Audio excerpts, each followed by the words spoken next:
Hey, what's up, everyone, and welcome to another episode of the Link Entertainment Podcast.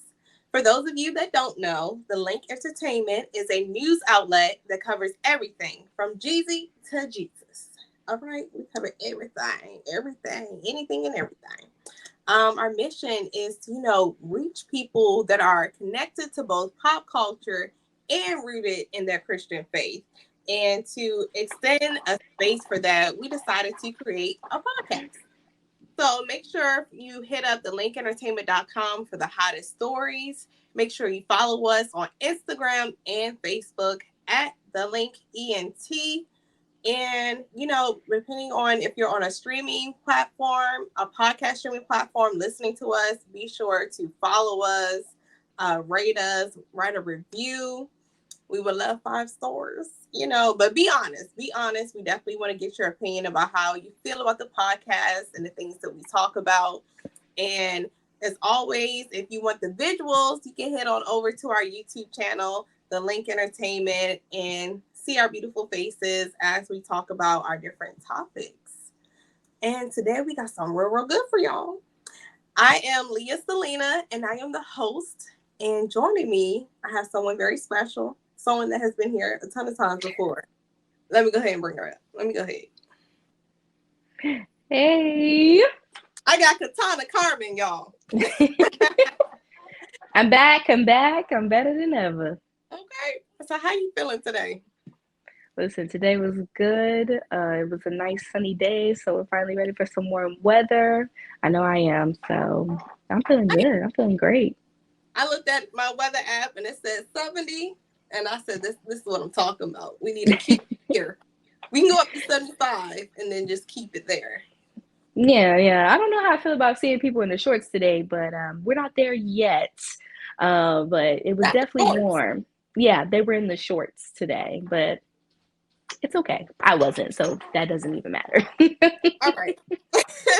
So anyway, y'all, we have a very hot show for y'all today.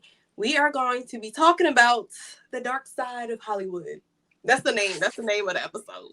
I came up Oh, I love along with that. Chat. Always love Chat GPT. All right. So we are going to get into Quiet on Set. If you don't know what Quiet on Set is, it is the documentary that has been highlighting some of the hostile work environments that went on at Nickelodeon during the 90s and early 2000s on some of the shows there. And so, it's been out for a little while now, but we just thought it was still important for us to still talk about this. And recently, I know an interview came out with some of the stars with Soledad O'Brien. So everything is still circulating. The news is still getting out. And even though I saw it a lot of places, low key, I still feel like this didn't get the hype that it needed. How do you feel, Katana? Did you feel that way, or you feel like it got a decent amount of press? I feel like it took a minute for the press to really catch on what the story was. They do have the journalists in there that investigated and went deeper into this and started explaining some of the things that were going on while behind the scenes of making some of the greatest shows like Victorious, Drake and Josh, and even all that. But as far as like mainstream, it did not hit mainstream that often. I mean, I feel like they were like, we have bigger problems or bigger issues to worry about. So y'all made a documentary. Like, go watch the documentary. Yeah, yeah. So we're going to be talking about Quiet on Set, and we're also going to be talking about the allegations with Diddy. Oh, Diddy has been in the limelight, well, since the 90s, but he's been negatively in the headlines since I think November of last year. And it's been a lot going on. And we ain't gonna be too messy. This ain't a messy episode. It's just let's talk about what's happening and what's going on, like how we feel about it, talk about some of the facts, and let's just discuss. yeah. So first up is this Quiet on Set. What I got on here. So it's gonna be a little two-parter on this Quiet on Set because it was a lot going on. Um, so Quiet on Set, the dark side of kids TV. It aired on Max. So if you're wondering where in the world do I see it, you can see it on Max. If you're like, what in the world is Max? It's HBO Max. They just dropped the HBO. I don't know why they did that, but all right. Maybe I need to pay. So it talked about the hostile work environments that Dan Schneider allegedly created. Dan was the head writer and showrunner for all that for a certain period of time. And he also was the creator of The Amanda Show, Drake and Josh, Zoe 101, iCarly, Sam and Cat, and Victorious. And he did a couple other ones too. But for real, all he was killing it. He was killing the game for real, with all of them shows. So someone that powerful, that creative, that's successful, sometimes it gets to their head, and it clearly got to Dan's head, allegedly, I guess. So in the documentary, it was said that Dan showed pornography to employees. He had two female writers sharing one salary. That's insane. Two female writers sharing one salary. And they were both new in the game. And like, I don't know if because you're new in the game, your salary gonna be real, real low, even though you're on a big show. Cause this was on All That. And All That was popping. So I don't know what the salaries was, but I bet you this one salary was still lower than what the men were making. I bet you. Oh, 100%. So that's super crazy. He also made people give him massages while on set. Like they're filming and he's grabbing somebody from the costume department to get them to do a massage or something. That's a lot. He also snuck in sexual scenes and sexual jokes into the scripts for the child stars to act out.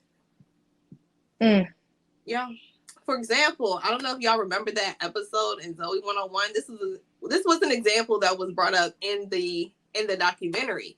So it was that episode where they had those cool backpacks that they were making, and then I forgot her name. I forgot the character's name, but she was opening something, and then it just poured out onto Jamie Lynn Spears' face.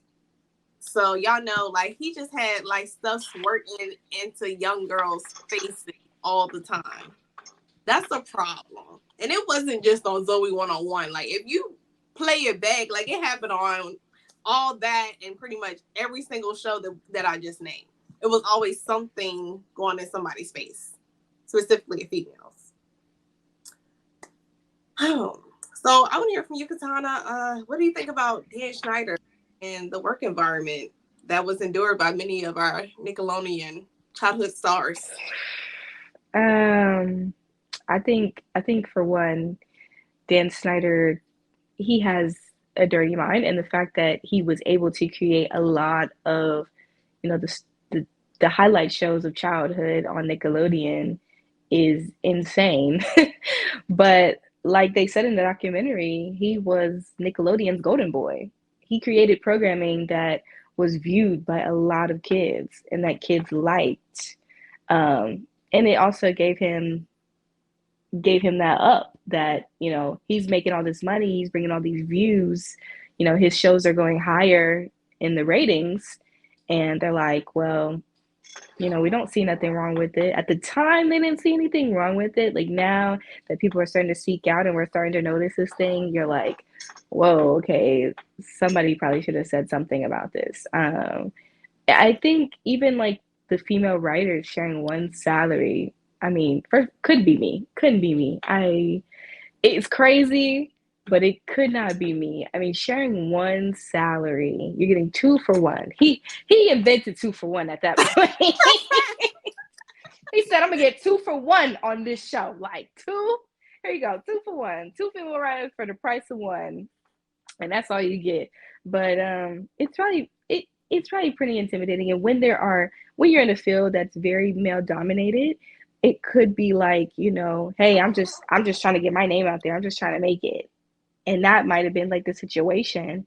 with the female writers at the time. But once they started to see, the environment that they were working in, and it became very toxic, and getting to be treated like, even the comment like, "Oh, can I call you guys the girls?"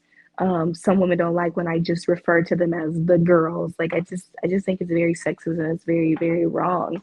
I commend the childhood stars that spoke up, because, like, growing up watching these shows, I mean, I was like, oh man, that'd be so cool to just be an actor and be on these shows. But you never actually know what these kids had to endure and what they had to go through in order to, be the stars that everybody remembers from their childhood. So it's really interesting. I mean, if you have not watched the documentary, I would say watch the documentary and judge for yourself. But it's very interesting how many, like, basically underlying dirty jokes there was in the show, and that, he just got away with it because he was, and I quote from the documentary, Nickelodeon's golden boy.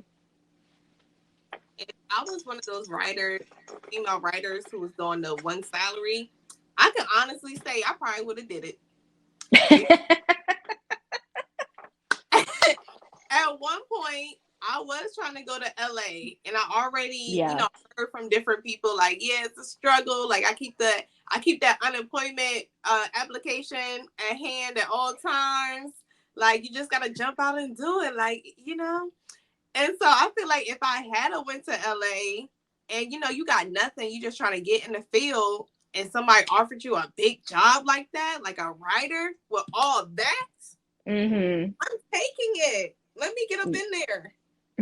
Yeah. We can fight later for our rights. Let me get in there. Nah, nah, nah. But I probably would have. Now later on, yeah, later on, and from that point on, no, I would not. But I could totally see how someone new would just take it. And Yeah. then it was something else you said. Oh, the whole like the inappropriate things that some of the kids were doing. It was Ariana Grande for me. Yes. Because because I feel like even before this documentary, if you watch Victorious, like it was so many wrong scenes in there and so many jokes. It was so many inappropriate jokes on that show. And Ariana Grande, like just the sound of her voice and the way she was doing Yeah. stuff, and she laying on the bed and pouring water on her. Like, how did that get approved? Like everybody watched it and was like, yeah, that's cool. I don't, it's crazy. It But is. It's like, even, I mean, just even like the jokes back in the day where, the squirts on the face and stuff like that. It's like, wow. Like, who knew? These this is like actually highlighting something else, and we're just kids watching it. right, like you would think that everything was like fun and games, but Yeah. it wasn't. People was really crying behind the scenes. People was going. Yeah. People was scared. Yeah, they were scared to say the wrong things, and they were scared to get, like, badly. Some of them were scared to get on Dan's bad side, because then it's like he would make you, with the show All That, they said he would make you just do, the ridiculous stuff. I can't believe they had like the little fear factor where the Yeah, guy was talking about how he's getting covered in peanut butter, and he didn't like it. It was very uncomfortable. But he's like, I can't speak up about that because, even though I'm a kid, I'm getting paid. This is like a salary that I'm providing for my family. and your So, dreams, and all of that could come crashing down if you speak up. yeah, that's the hardest. I think that was the hardest part. Like, for some of them, like, if I stood up and said something like I'm uncomfortable, it would get probably viewed as, oh, well, you don't really want to be in this business. That's probably what it would have got viewed as. And the guy you were talking about, what was his name? His name was Brian. I forgot his last name. I have to look it up. But it wasn't just him being covered in peanut butter. He then was getting licked by dogs. Like the dog Yeah. was licking the peanut butter off of him.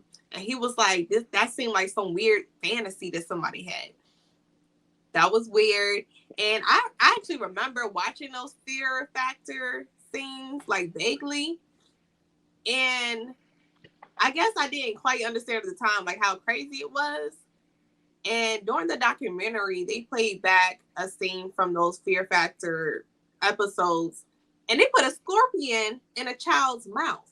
Yeah, yeah. It was it was real.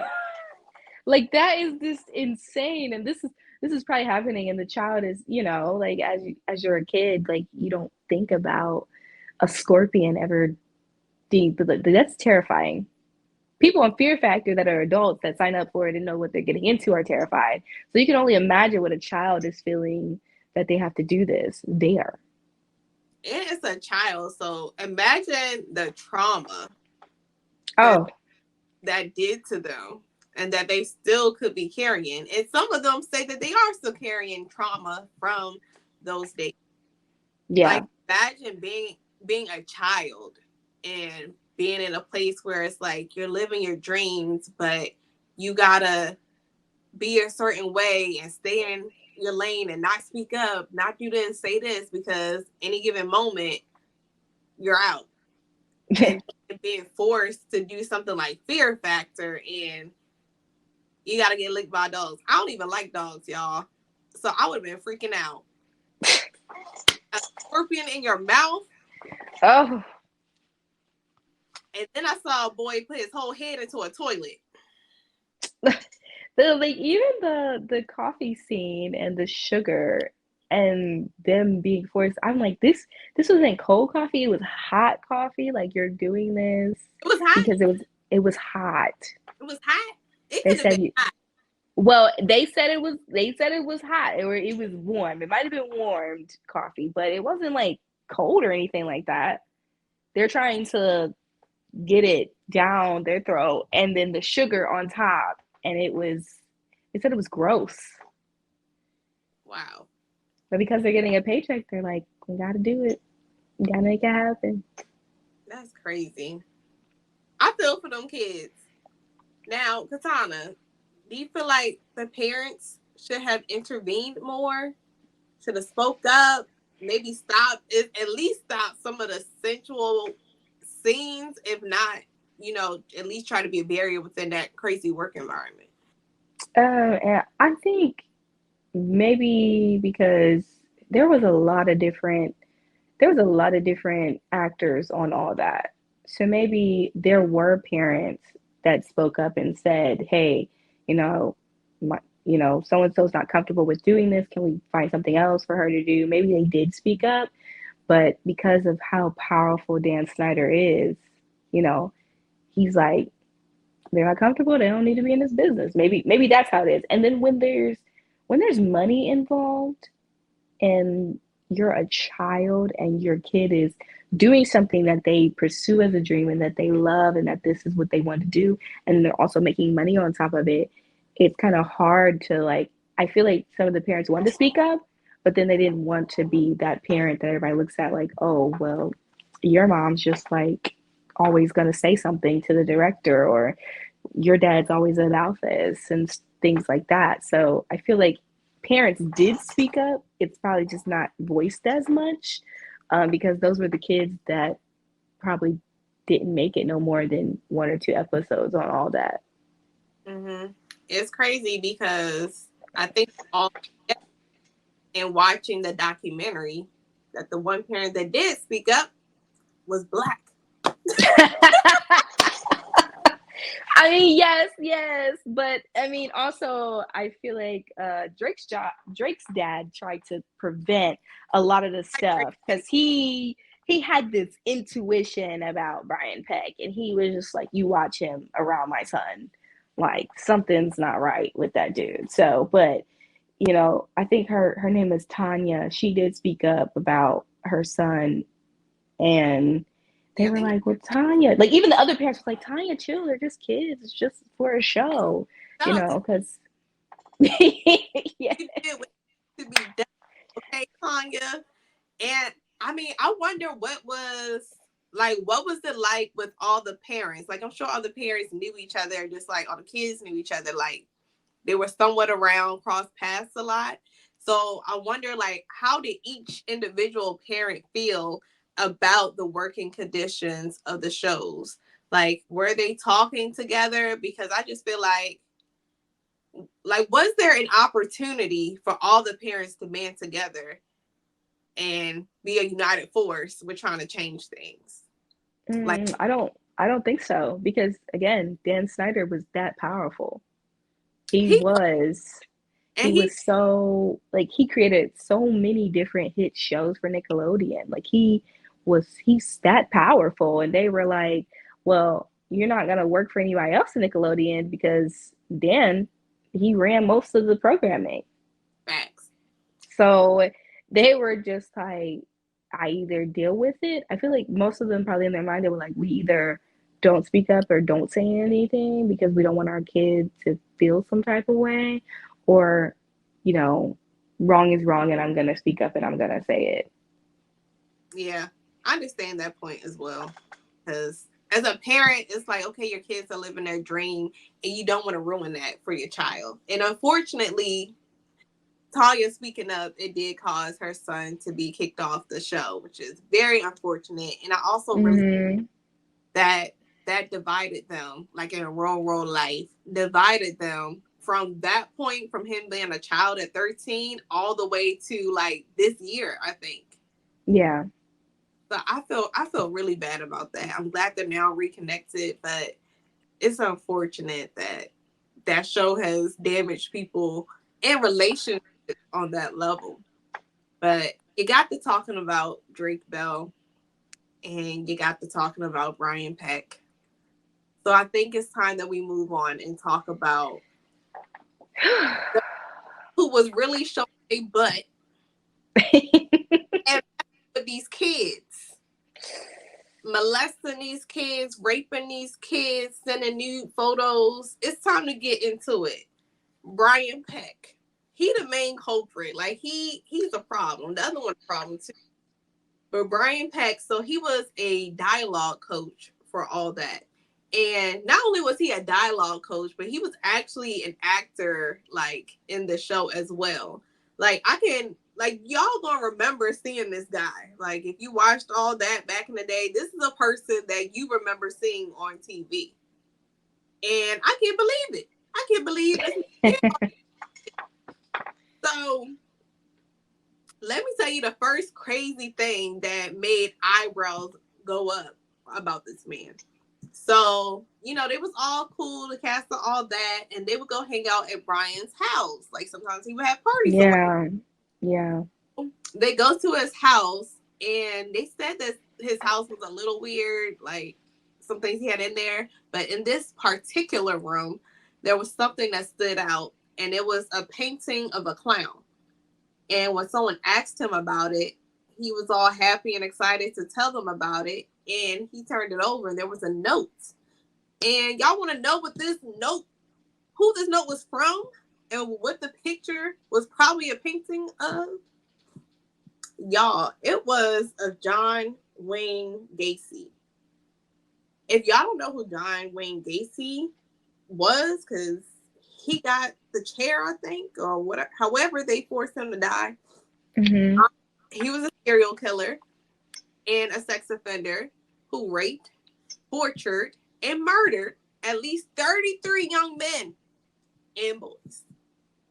And he got a note from him, and they were pen pals while John Wayne Gacy was alive and in jail. Maybe. Now, if that doesn't draw red flags, I don't know what. I'm sorry, but I don't care how well I know you, how cool you seem. You can't question about this. You can't question, and more questions are coming because what's going on? Why were you pen pals with a serial killer? A serial Mm. killer who also like raped people. Like what? Well, we knew what they was talking about. We knew what they were talking about. We knew what the conversations was like, because you got in common tendencies with that man. So the fact that you were proud about it, it wasn't like, yeah, it's from John Wayne Gacy. Like, no, oh yeah, that's John Wayne Gacy. Like, And yeah. you excited. That's another red flag. Not just that you got it, but now your reaction to it. Oh, you ain't even trying. mm, like, Um, Yeah. so that was a problem, and it eventually it came out that Brian Peck was arrested on 11 charges of child sexual abuse, and of those 11 charges were, he was doing oral, sodomy, forcible penetration, using a foreign object, and employment of a minor for pornography.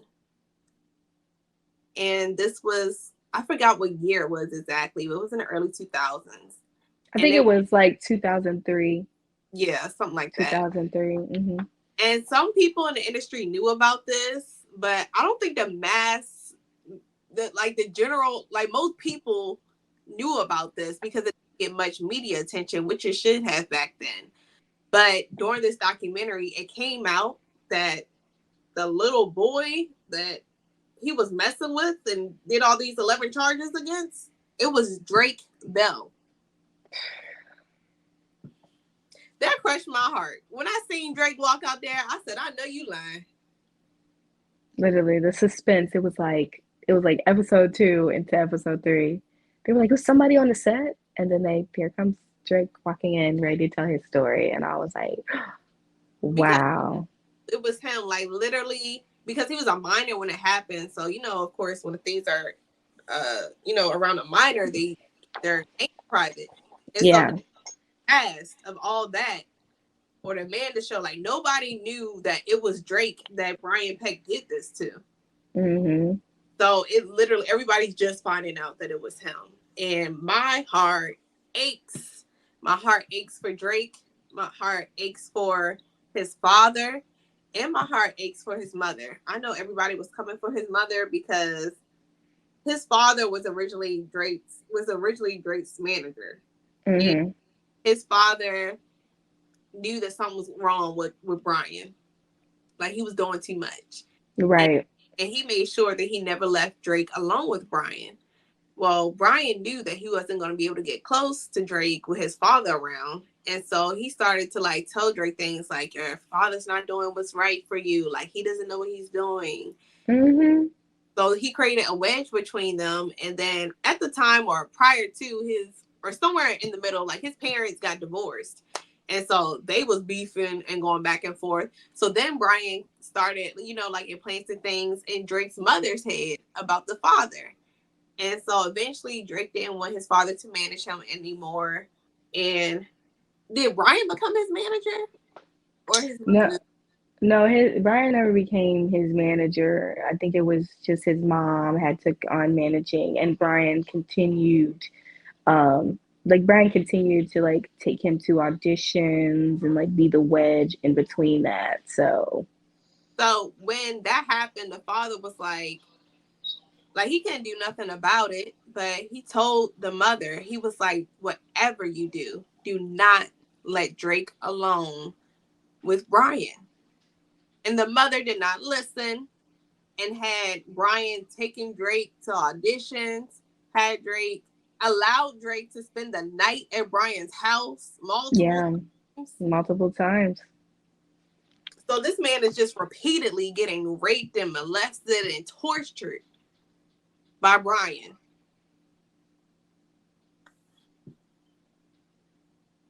And again, when there's money involved, it's like what comes from it.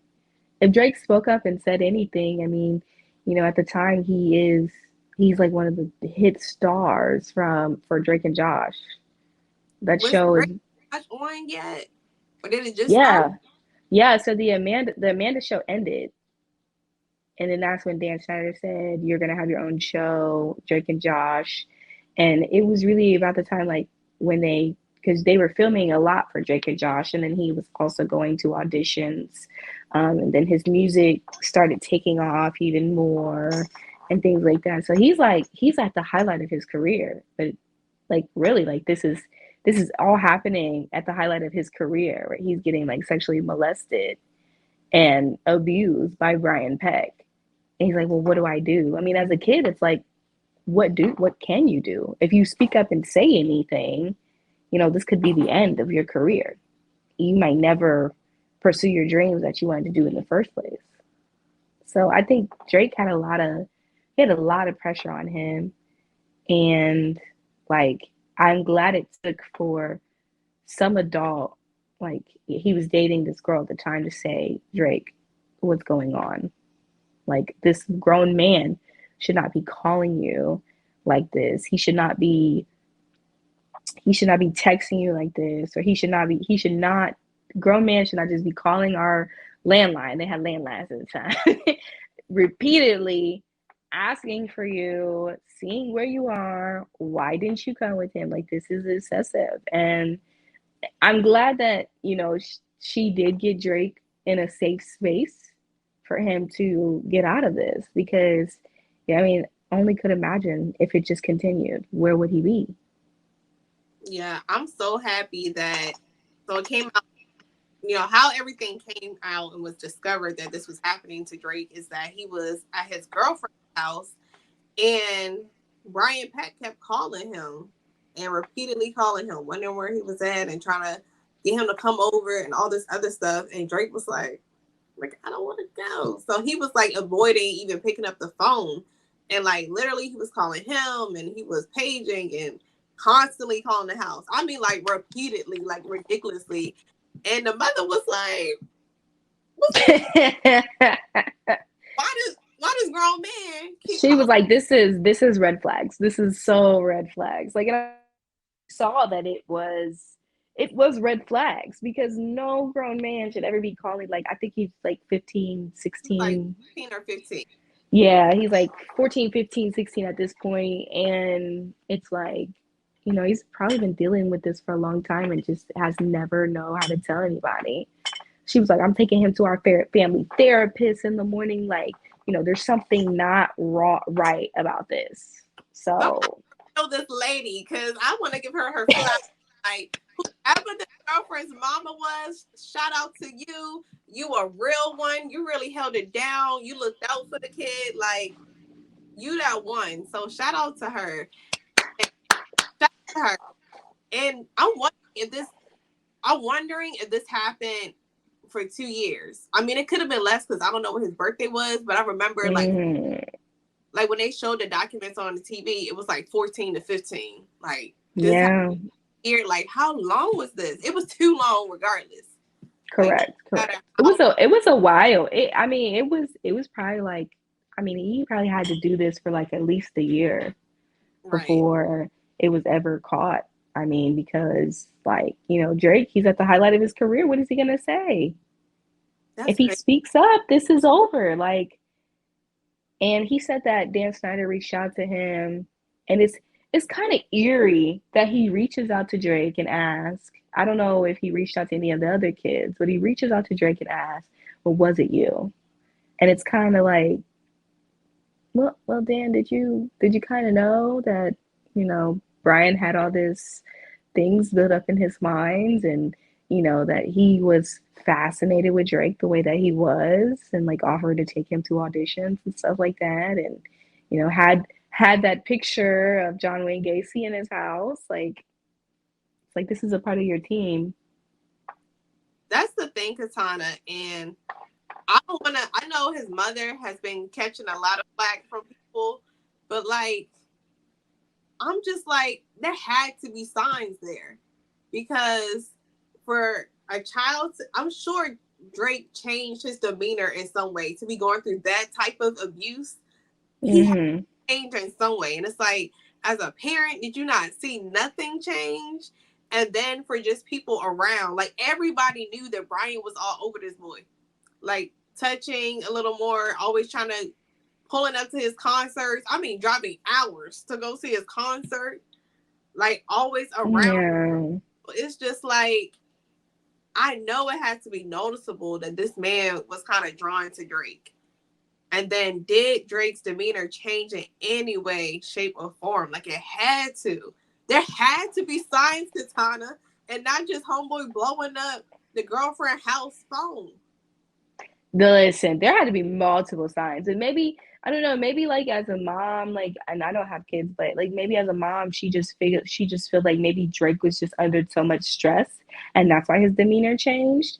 And again, like when your son is doing this as a career and he's getting paid, and as a child, that puts into a factor too, because it's like, you know, we don't know where her mind was, or maybe like Brian persuaded her so much that she trusted him, like so much she trusted him because she just went through this divorce and all this crazy stuff, and he was probably the one of the male figures that was like, oh, I'll take care of Drake for you.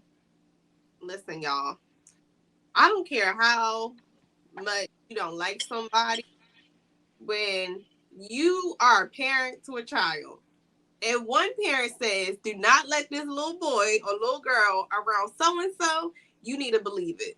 You need to take it. Yeah, His father said, don't let that man around him. He up to something. Like, I don't care what is going on, what y'all beefing about. Like, adults are weird. Like, people, yeah, so many kids out here that have been molested, that have been abused. Like, you have to be so choosy when leaving your child with somebody. Like, if somebody seemed a little off, if somebody tell you, I don't really know about them, you need to just take it seriously. This your child we talking about.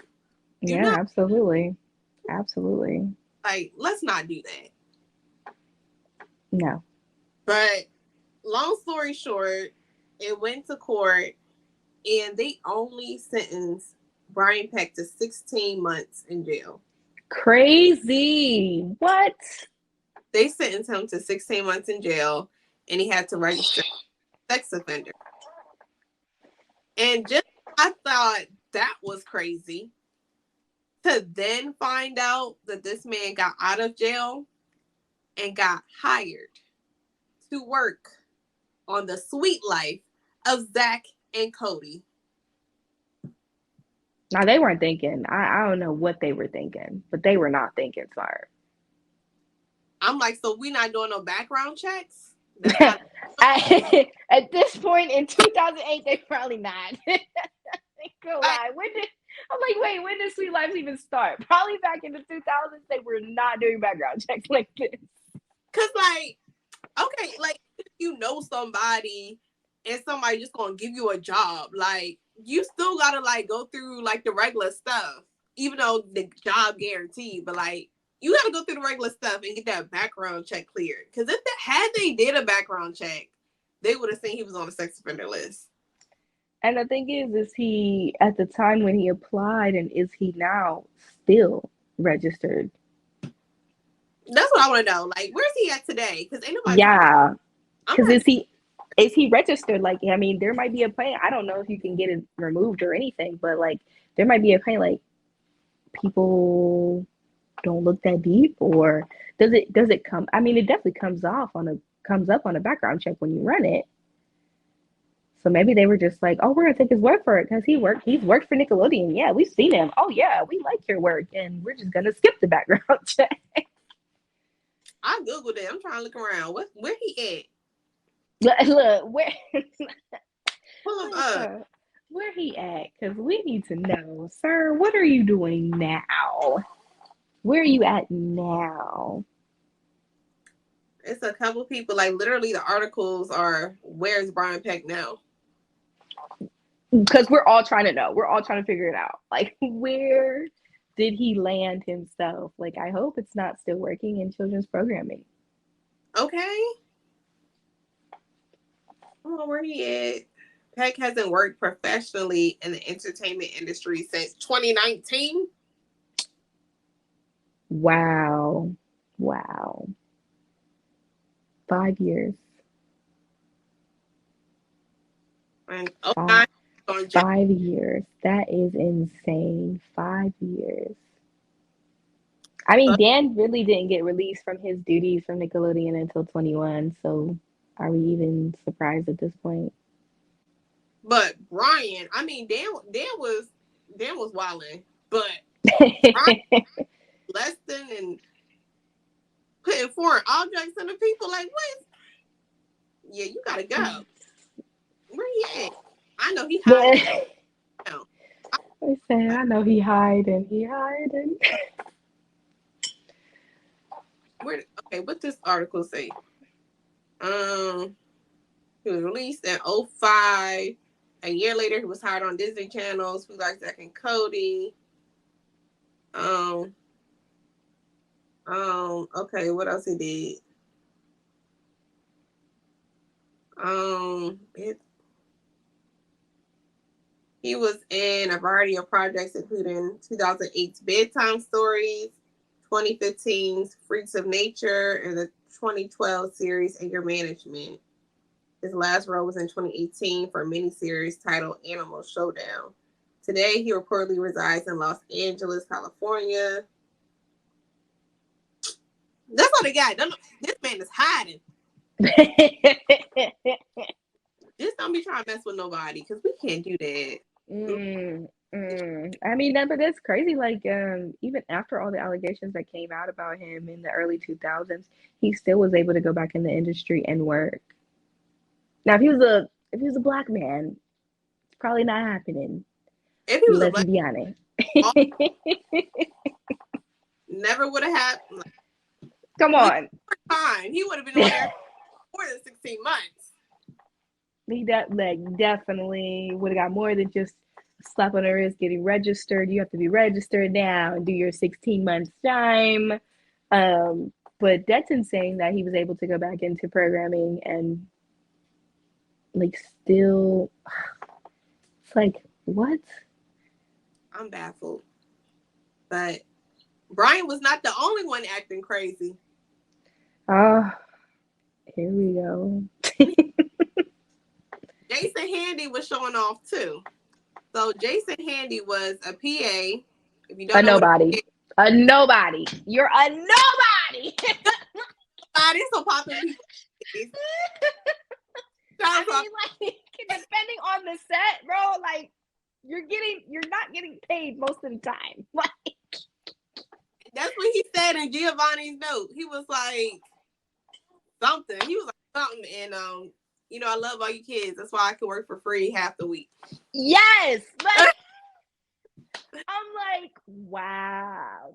It shows like how low in his position he was because he only targeted like the background actors or like people who was there for like one episode and left. Like, Yep, yep. so Jason Handy was a PA. If you don't know what a PA is, it stands for production assistant. So it's like a step up from intern on like shows and show sets. And you help the people out. You might be getting some coffee and food. You working your way in. It's like the entry level to get your foot. Yeah, That's what a yes, production. yes. Yeah, You always started as an assistant first before you get a title of anything. So you gotta start as an assistant. yeah. So he would walk the kids to where they need to be, talk to the parents, all of that. He was cool with everybody. Like everybody was cool with him. Of course, he took to a liking of this young girl who was like did background work on the Amanda Show, I think it was, and they stayed in contact afterwards. And he would promise people, I can help you get in to this show and that show because he was a PA on multiple shows, and so everything was cool. I PA say that in my life, but okay. Um, But anyway, they exchanged emails, so they were emailing back and forth. Cool. The mama knew about it. Like everybody knew Jason again. Like the parents knew Jason, so it was cool. It was nothing that they was messaging. Well, one day, homeboy sent an email, and the girl she shut down and slammed the door. Like she didn't know what to do, and the mom seen it. It was like, "Girl, what's going on?" And so she go in the room and look at the computer, and this man just sent a naked picture of him masturbating to this young little girl. And he said he just wanted to let her know that he was thinking about her. So Mm. the mother wanted to report it to the police, but she was like, if I report this to the police, that how old was the little girl? She was probably 13. No, she wasn't that old. She was No, young. she was not. She was like 9, 10. Yeah, she was young, and She was young. she was like, if I tell the police that I let my young daughter email this man, they gonna be like, girl, what's wrong with you? Like, they gonna be looking at me crazy. And so she didn't say anything. But a few years later, there was an investigation on him, and she got called to see like did he do anything to her daughter. And that's when they decided to tell their story. And let's see, when law enforcement went to his house, they discovered um that he had bags with like different little girls' belongings. Like he had a 7-year-old's pair of underwear in a Ziploc bag with her name on it. And he wrote in his diary that he's a pedophile, full blown. And he also wrote that he's been giving in to his desire for little girls these past few weeks. And he also noted There's more. that he struggles on a daily basis of how he can find a victim to rape if he has to. That this is all in his diary at home. Mm. He had his receipts. That's crazy. And then also all these accusations I think came out after he met a 9-year-old girl on Cousin Skeeter. Yep. And he ended up being allowed in the home of this little girl. And I think they were playing video games. And while they were playing video games, he decided to kiss her. And then he went in for a second time and tried to force his tongue down her throat. And that's when they got crazy. And I guess the parents found out and all this stuff happened. So the police found a tons of pornography at his house and they sentenced him to 6 years in jail. Yeah, so the Jason Handy, he actually got caught first. So he was arrested, and then like 3 or 4 months later is when the Brian Peck thing came out. So you definitely would think that this would be major in the headlines. Like two people that worked on Nickelodeon that's out here molesting people and raping people and got pornography and all of that. But nope. And then they also had Nickelodeon also had a Zell channel. They didn't say too much about Adele Channel other than I think he brought a child on set that he was abusing. And right after that, they said something about they started to do background checks on freelancers after that. So I'm assuming that he might have been a freelancer on Nickelodeon. But y'all got a ton of molesters at this station. So you mean like everybody else before that was not background checked? Is that what they're saying? That's what it said to me. Like now they require freelancers to have background checks. But just you require freelancers only, or is that for everybody? Because it seems like you missed a lot of stuff when you were choosing Brian Peck and Jason Handy. See, the hard thing about like sex offenders, or I guess anybody for that matter, you're only going to catch them if they already got caught before. That is true. That So is so true. now you should catch something. But back then, I don't know if you would. That's insane. That's just so insane. Yeah, you got any final comments before we get to Diddy? Oh, listen, y'all just listen. Watch your kids. That's it. Watch your kids. Don't let, depending on what they want to do or their dreams, go into them. Obviously, support them, but watch your kids around adults. Watch your kids and what they watch and what's influential to their mind. Because, like, now they say that this generation is going to be like, social media is just like out there. So they just know so much more.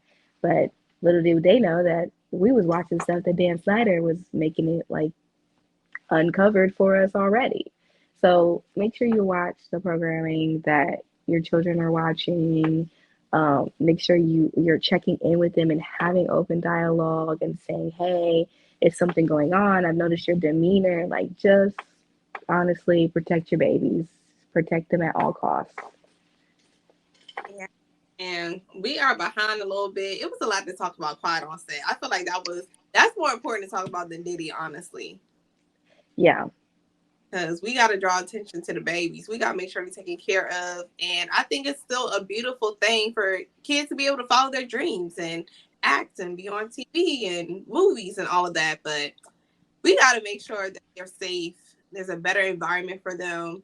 And parents need to look out for it, but not just parents, but the people that actually creating these shows, production studios and the networks that are, funding it and everything. Like, we need to make sure that the babies are good.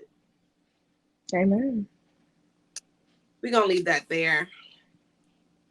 Diddy. The fact that there's already a hashtag that says no Diddy is crazy. My brother said there's two big slogans that have come out of 2024 already. And that's no Diddy and what's your favorite one? What? Wide back or something. Oh, big back season.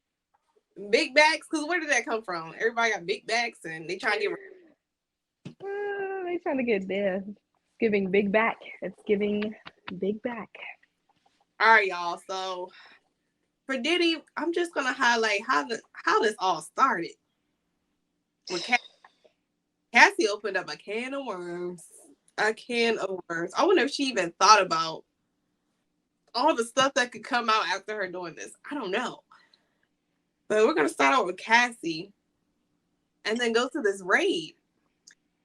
I found the court document from what Cassie had filed, and I just want to read the preliminary statement. I'm gonna read that. So this small part isn't part of the preliminary statement, but I just want to tell y'all like who all she filed the case against. So it happened on November 16th, 2023. Singer Cassie, who, she was in a 10-year relationship with Diddy. That's a long time. That's a long time. They was together for 10 years, and she filed a civil case against Diddy.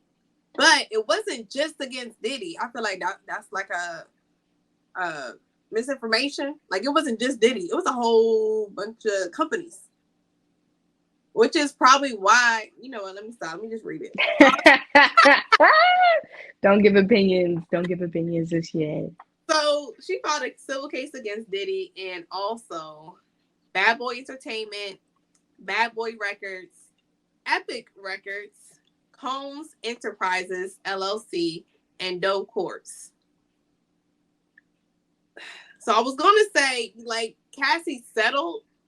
And a lot of people, like, some people are coming out and saying, like, sometimes, like, she didn't just sue Diddy, like, she sued companies, too. And it's like, when it comes to companies, a lot of times it's better just to pay that person and get out the ways, because that will save you in the long run. Mm-hmm. So it looks like it was one of those situations.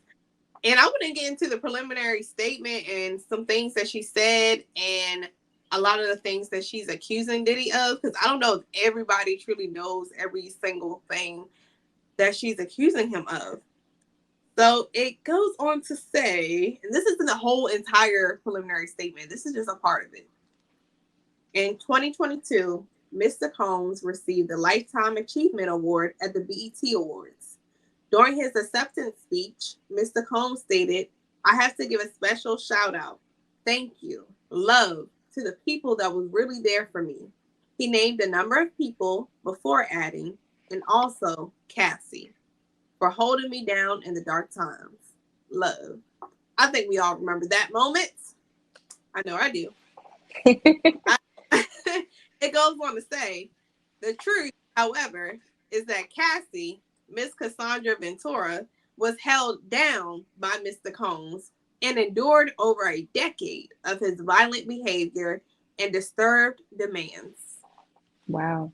Ventura, the dark times were those she spent trapped by Mr. Combs in a cycle of abuse, violence, and sex trafficking. Among other violent and unlawful acts, Mr. Combs raped Miss Ventura in her own home after she tried to leave him, often punched, beat, kicked, and stomped on Miss Ventura, resulting in bruises, burst lips, black eyes, and bleeding. Blew up a man's car. Blew up a man's car after he learned that he was romantically interested in Miss Ventura. Forced Miss Ventura to engage in sex acts with male sex workers while masturbating and filming the encounters. Whew. Ran out of his apartment with a firearm in pursuit of a rival industry executive whom he learned was nearby. Demanded that Miss Ventura to carry his firearm in her purse just to make her uncomfortable and demonstrate how dangerous he is. And introduced Miss Ventura to a lifestyle of excessive alcohol and substance abuse and required her to procure illicit prescriptions to satisfy his own addictions. Miss Ventura met Mr. Combs in 2005 when she was 19 years old. 19 Mm. years old, and he was 37. She was 19, he was 37 years old. He signed her to his label Bad Boy Records, and within a few years, lured Miss Ventura into an I can't read ostentatious There you go. ostentatious, fast-paced, and drug-fueled lifestyle, and into a romantic relationship with him. Her boss, one of the most powerful men in the entertainment industry, and a vicious, cruel, and controlling man, nearly 2 decades her senior. Mr. Combs asserted complete control over Miss Ventura's personal and professional life, thereby ensuring her inability to escape his hold. That's a lot, y'all. Now, And what's going on with the early 2000s? Can we just stuff's happening in the early 2000s that's just now coming out 20 years later? Like, the crazy thing, that ain't everything. Like, there's there's more. like highlighted core stuff, but like this civil case is 35 pages. Wow, 35 pages, y'all. Um, that's insane. That's insane. is now. So after she filed this, literally the next day it was settled. Yeah. That settlement I have ever heard of in history. I mean, maybe I'm wrong. Maybe there's one out there that was quicker, but that was fast. It was like we heard it, Yeah. and it was like, dang, they settled already. It's over. It kind of made him look like, yeah, hush hush. Let's hush hush about this. Okay, you got just let's be quiet. Pipe down. Pipe down. Pipe down. Let's close this back up. Let's put a pin in it because we're coming back to it. So the thing was, we thought it was all over with. But a few days later, like other people kept popping out with allegations. And according to Entertainment Tonight, there has been at least 5 lawsuits filed against Diddy. And most of them are saying that Diddy drugged them and forced them into having sex. So Cassie really opened a can of worms. It was like we thought that Cassie just went through some craziness possibly. Cassie went crazy, but other people came out. And so on December 6th of 2023, Diddy finally had released a statement on social media, and he said, "Enough is enough. For the last couple of weeks, I have sat silently and watched people try to assassinate my character, destroy my reputation and my legacy. Sickening allegations have been made against me by individuals looking for a quick payday. Let me be absolutely clear. I did not do any of the awful things being elected. I will fight for my name, my family, and for the truth. Sean Diddy Combs.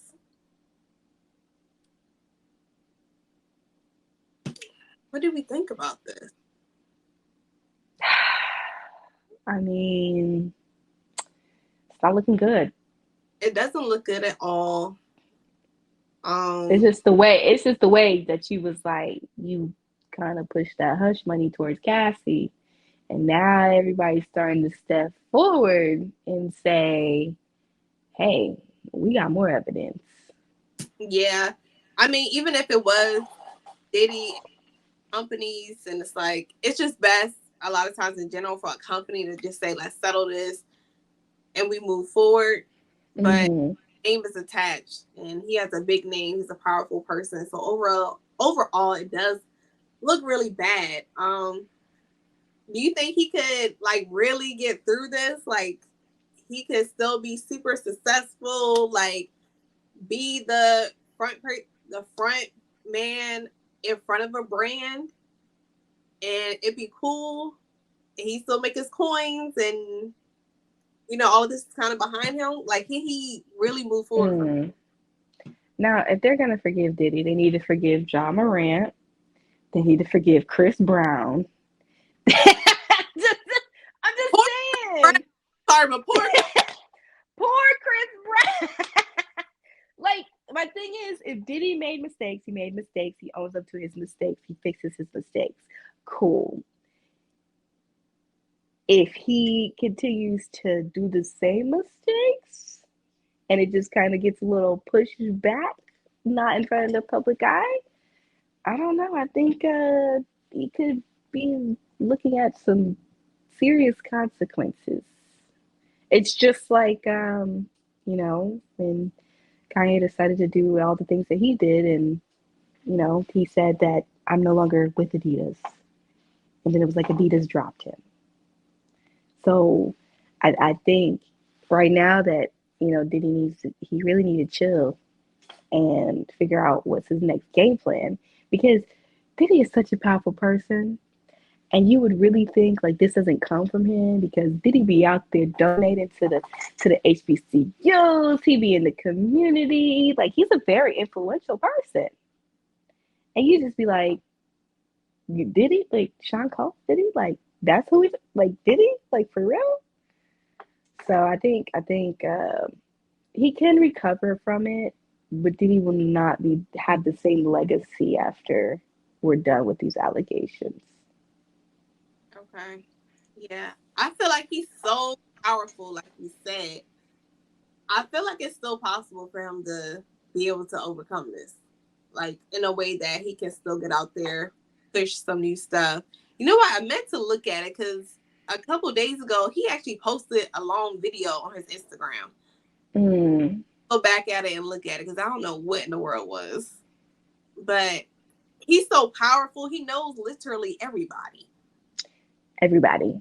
The thing is, like, as crazy as this stuff sounds, more people coming out. People are on social media talking about his parties and how like sexually explicit it can get after hours. But like, ain't nobody really like in the industry, like ain't nobody really speaking up against him and saying, Yeah. "Oh, like, nah, this a Me Too thing," or like nobody is like protesting. Nobody, and I feel like this is for the first time. Like nobody's coming against this man at all. Mm, Ain't nobody coming forward to publicly really endorse him, other than Stevie J. Stevie J is riding. well, listen, Stevie J had a wife that likes cocaine. So Stevie J's life is just out there as it is. So of course he's gonna ride with his man Diddy. But I think he needs to be careful. He needs to be careful because, you know, right now it doesn't look good on his legacy. And, you know, they coming out about these parties, and then you having ties to the church. Oh Jesus, it's not looking good. It's not looking good, Leah. It's not looking good. I mean, he got too many ties to the church. He just has been singing with TD Jakes. And TD Jakes things ain't go well with him on that end of knowing Diddy and everything coming out. So, I mean, but who knows? What if TD Jakes was leaving the parties 30 minutes before that came out? He could have, but he was still at the Diddy parties, you know. But a lot of people was. Lecrae was. A lot of people was. It's just a lot of people know when to leave. I guess if it's your thing to be wild and butt naked at other people's houses and doing crazy stuff, if that's you, then all right. But if that's not you and that's also the opposite of what you kind of talk about and preach about, then I mean, again, Diddy is a powerful person, so he has something. People are showing up and showing out. But Yeah. he kind of goes away. So at a certain point in this party, everybody knows when it's about to shift completely. And I mean, if you go and you just leave before the shift happens, you know, because even the gospel rapper, he talked about going to Diddy parties, and somebody warned him. Was it Brandon? I think it was. He was like, "Yo, bro, like I know you love God and all. You gonna want to leave here by 11 o'clock. Don't past 11. Time to go." Yeah, it was 11 or 12 one on time, but he told him a time. He said, "Don't be here after that time." Wow. Even Jesse Smollett gave somebody a ride. Was like, "You trying to get out of here?" So it's like they know, but because of who he is, they don't speak up or say about it. And at the same time, like if you ask I don't know, but also it's like it ain't really a crime to just everybody be having sex at somebody's house. It's just a crime if you forcing somebody.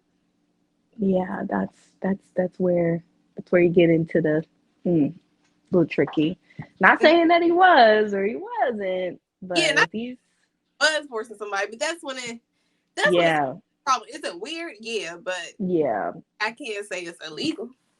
No, people. I mean, there's people that do it all the time that are not celebrities. Probably they get together and just go to these places. Which is crazy.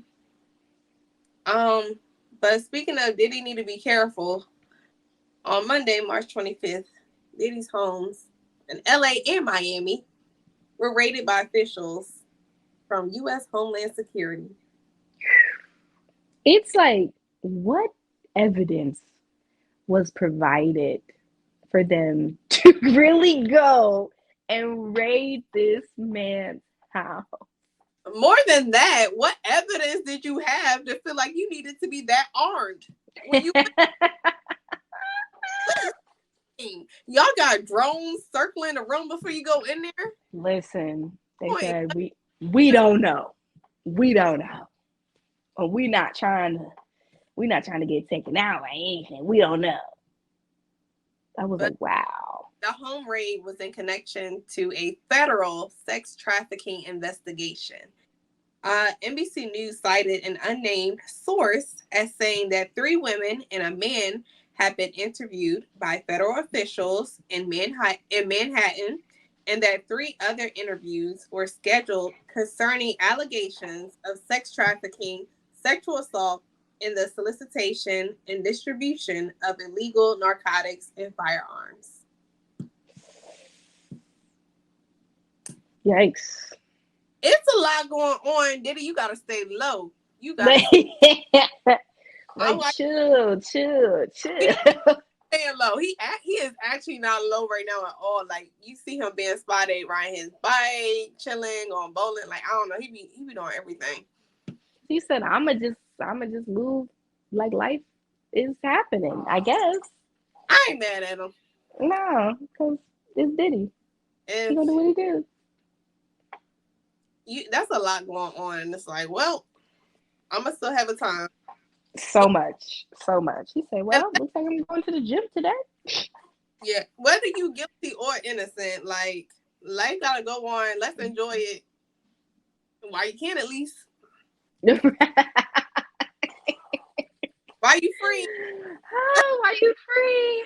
Let's just go on and get it. Because like when something like that comes under fire, I don't know, most of the people like just hide or just be like very quiet or in their homes and don't come out and say nothing. Diddy like, all right, it's April. What we doing? Back bothered. Like it gets very unbothered because it's like, You can well, tell him though, like just like 100%. it's where somebody catches a picture or video or something, like you can see it on his face, like it's heavy. I know it is. Like the whole Oh world yeah, knowing all this stuff or allegations against you, like it's heavy. It's that heavy. is heavy. Yeah, he's definitely feeling the pressure from the world right now. Mm-hmm. I pray for everybody involved, honestly. For everybody involved. People who say they've been a victim, who have experienced craziness. I pray for the people that have did the craziness because there's some deliverance. Everybody needs deliverance on all parts. Yeah. There's some healing that needs to be done. Some Hmm. some bad spirits that need to be Get released. oh, need to go. Yeah. Where do you think Diddy should go from here? Um, I don't think there's any place to go. Just keep I telling mean, listen. He just going. I think he's already figured out. He's just gonna keep going. He gonna keep going. Like I said, his legacy is never gonna be the same after this. And what they find and what once everything gets wrapped up. But if more stuff continues to come out about him, then I just think he might catch a ticket to Africa or something. because he might have been in Antigua already. So, He said, he's like, well, time for me to go. No, so but hashtag no Diddy. Hashtag he might, he don't want to be saved. I don't know. um, it will be very interesting to see if 50 Cent actually does a documentary on all of this. If y'all don't know, 50 Cent has been coming to for this man. Like Diddy is 50 Cent's arch nemesis. Like he do not like him for some reason. He do not fool with him. He cracks jokes on him from sunrise to sunset. He has no chill. And he said he's going to do a documentary called Did He Do It? Did He Not? Wow. Wow. All right. When it drops, I'll be there. I would definitely watch for sure. Oh, for sure. For sure. Watching. I need to know.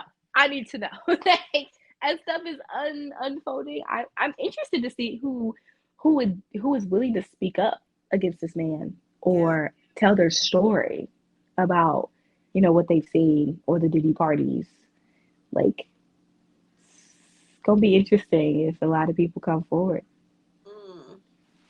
They might be able to get people if they do it. They might. But yeah, that would be very interesting. But it's been a lot going on, y'all, and we just had to talk about it. We had to highlight the quiet on set. We couldn't be quiet no Whew, more. we couldn't. That needed to be discussed. It needed to get out there more, and we needed to be a part of it because listen, if it's anything like that going on now, we need to fix it. We need to nip it in the bud. I hope that you know what, if there's any show out there right now where there have been complaints, I hope that after Quiet on Set, people that didn't take it seriously before, hopefully they take it seriously now. And now, I mean, now every time after the episodes on Quiet on Set, they said Nickelodeon is going to take any matters of complaints serious and do a thorough investigation into anybody that might be suspect. But I hope they actually do it because I mean it's the company. They got all this. So That, let's take that's true, and it's still Hollywood. It's still like child's programming. So if they took every little investigation or wonder what they're gonna do because it's a bad look. It's a bad look for children's programming altogether. you're right. You're right. But let us know what y'all think, y'all. What did y'all think about Quiet on Set? Dan Schneider, Brian Peck, Jason Handy, just all the craziness that our beloved childhood actors had to go through. Let us know in the comments and the feedback. And let us know what you think about Diddy and all the craziness going on. Let us know what you think Diddy should do next. I'm thinking that Diddy is going to lay low for a minute. I mean, I still need to watch this video he puts on his Instagram because I don't know what that was about. Like, was it something general? Was he kind of promoting something? I don't know. But I feel like he's gonna fairly stay low, and then he's gonna pop out with something. I feel like. Yeah, I think so too. Because even now, like it's not just about Diddy. It's stuff is coming out about his son and different allegations. I'm just like, it's spiraling. They try and take the whole Combs family down. Like at this point. Facts. So it will be interesting. It's a lot of moving parts with Diddy. It's a lot of moving parts. There's new information coming out every single day. We barely talked about 50 Cent because he be doing a lot over there. There's the Albie Shore piece. There's because Albie Shore is saying that Diddy is the reason why he went into a coma a couple years ago or whenever it was, and he's about to do a biopic on his life, and it's gonna show how Diddy did what he did for him to be in a coma. Like it's a lot of allegations, and then this whole sex trafficking raid. Like, what was that about? Because it's like that's part one for real, for real. Like part one, like it feel like you don't know what's going to happen next Literally. Because right now we're just in phase one. Like we haven't got to phase two or three. at all. So we'll be watching, y'all. We'll be watching to see what in the world happens. And overall, pray for everybody. And I know some of y'all might say, why you want to pray for people like they did this and they did that? Listen, we love the Lord. And at the end of the day, they are God's children too. And Hmm. and if people acting up the way they acting, they the ones that need the prayer the most. That's true. That's true. I mean, God doesn't want us to just let these people perish. I mean, He doesn't want us to perish as His people. We So all we need, pray. We pray for them. yeah. So we gonna do that. We gonna pray for them, and just wish the best out of all these situations, and hope that people can prosper and overcome the traumatic situations that they have faced. So that's it, y'all. We're gonna go ahead and end it. We've been talking way too long. Um, make sure y'all follow Entertainment on Facebook at the link ENT. Be sure to subscribe to our YouTube channel. And if you're listening to us on a podcast streaming platform, make sure you follow us, rate us, leave a review, and we would definitely appreciate it if you could support us by making a small donation. If you go to our show description, you'll see a support link, and you can donate as little as $3, and we would appreciate it. You can follow me on Instagram at Leah underscore. That's LEAHSELENA underscore. What about you, Katana?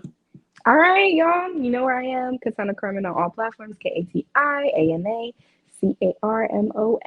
And thank y'all for joining us. This was definitely a conversation, Leah. It was well needed. So thank you for joining me, Katana, so we can get into it. Yeah. All right, see y'all later. Bye.